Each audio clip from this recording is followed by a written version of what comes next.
Okay, so I want to keep this opening part short, but I hear you, okay? I've had a lot of haters, and all of you fucktards can go to hell for all I care, but the legit subscribers who come to every episode, or the new ones who have come on board, who can see what I'm doing, all right, which is being the shepherd, and I'm trying to steer my subflock away from the muck and the mire and bullshit that seems to be engulfing 2021 with just like loads of shitty horror movies. Is it just me?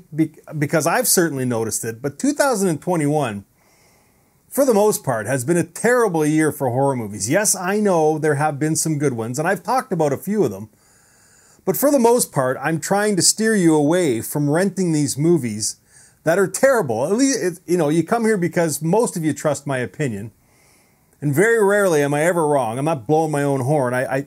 Because I review movies like I'm talking to you, like we're buddies that are leaving the theater. Not like, a breakdown of cinematography and all this other stuff that all these other guys do. I just talk to you. I don't script anything. I just sit down here and I start talking about the movie that I just watched as like I'm talking to you guys. And I get ranting about movies I hate, and I'm very passionate and I'm open. And if I think a movie is like lazily written or horribly edited, I pick that stuff out, and I want to let you guys know the reason why I'm hating on it so much. But I always tell you to go watch the movie, okay? Because at the end of the day, give it a watch. Then you can see I'm not over-exaggerating. If you choose not to watch it, that's on you, but I'm just giving you my opinion, okay? But a lot of haters have come on saying, oh, all he does is talk and rant, and he hates everything. He hates all horror movies. Well, I don't. I'm just, I guess this year, yes, I've talked more shit than I've praised more movies, but that's just because a lot of movies this year have been shit.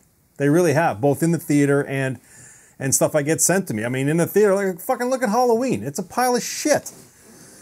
I could give you a list more, but that's another video. But I just wanted to say this. So to all the haters out there, two things. First of all, go fuck yourself. Okay. Secondly, to all the haters, again, I fucking loved this movie.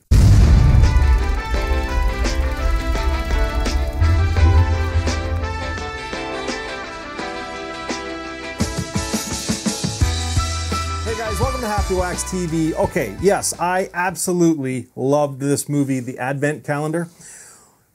Listen, if you need any reason, and I've said this in a bunch of other movies, if you need any reason to get the platform that is Shudder, this movie is it. It is fantastic. I absolutely loved it. It's original. I thought it was acted great. The actors and actresses in this movie were fantastic. And I just want to say thank you to whoever was in charge of keeping this movie in its original French language, okay? I was worried a little bit, I'm not going to lie. When I watched the trailer for it, I thought, okay, it's French and it's subtitled. Please God, don't let someone decide to do English voiceover when they release it to Shudder. And they didn't. They kept it French and it's subtitled. And it just makes the experience so much better. It happens all the time in every language. French horror movies, Russian horror movies, Asian horror movies. When they overdub it with English accents, it makes them. I just got done doing a review for the movie Unkind. Okay, that movie was terrible anyways. It was terribly edited, horribly written. It was just a pile of shit. But to make it even worse, to slap you in the face even more, they had some of the worst voiceover I had ever heard in my life. They had voice character actors overdubbing even the English speaking actors, not just the Italian ones. It was a joke. It was a terrible fucking movie. And I was so worried they were going to do it with this movie, and they didn't. So I just wanted to say thank you. It just heightened the experience of this fantastic movie. Basically, it's about Eve. She is now living in a wheelchair due to a car accident. She used to be a professional ballet dancer. We learn all this in the first act. During the first act, too, her friend Sophia comes over for her birthday. She brings her this kick-ass fucking advent calendar made of wood. We find out later that she kind of stole it from a market in Germany when she was visiting there.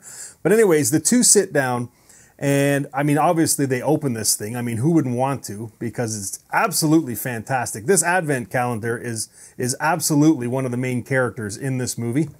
It was awesome. But she opens the first door, okay, and in it is a chocolate, and then there was a note saying something along the lines where, you know, if you eat the chocolate, the first chocolate, you have to eat the remaining ones on the days, and you have to abide by the rules, or I'll kill you. That's what it says, okay? They don't know what it means. They think it might even be a joke.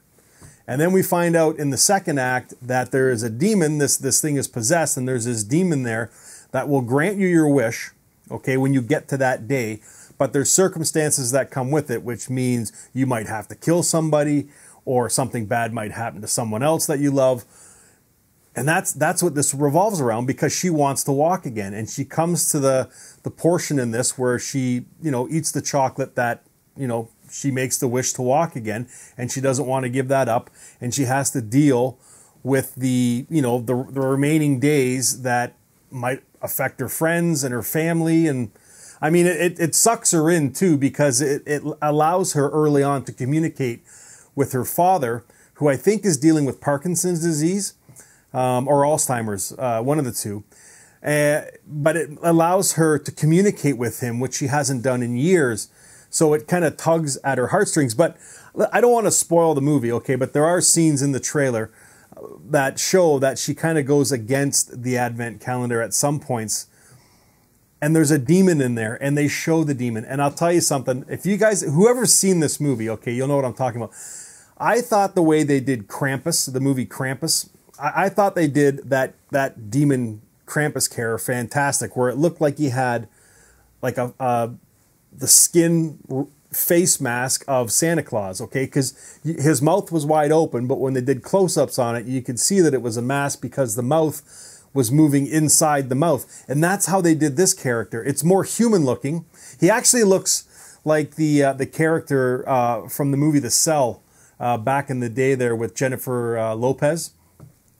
And then he's got kind of a face mask over the top portion of his face, but the bottom of his face, when they do the close-ups, you can tell it's like a skin mask, and he's got like a separate mouth under the mouth of what he's wearing. And anyways, I don't want to go on about it, but I just thought he looked fucking killer. And he's not in it a lot, but when he is, it's effective.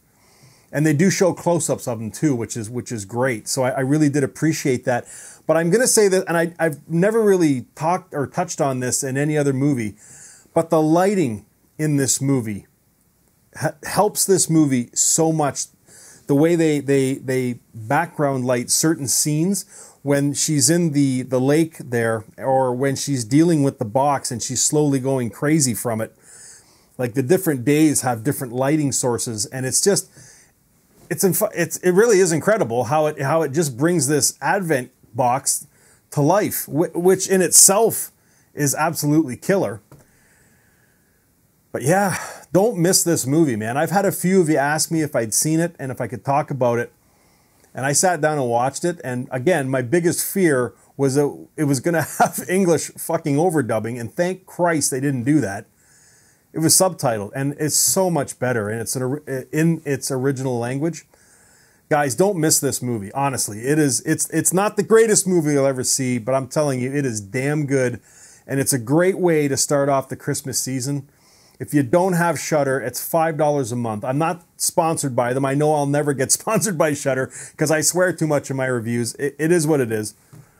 But listen, get the Shudder platforms just so you can watch this movie. It is absolutely fantastic. To give it a rating, probably going to give it a really strong 7.5, maybe even an 8. It's on Shudder now, guys. If you've seen it, please let me know what you thought of this movie. And if you haven't, highly recommend going to get Shudder, $5 a month. Check this movie out, guys. Then come back here and let me know what you think. And until next time, stay scared.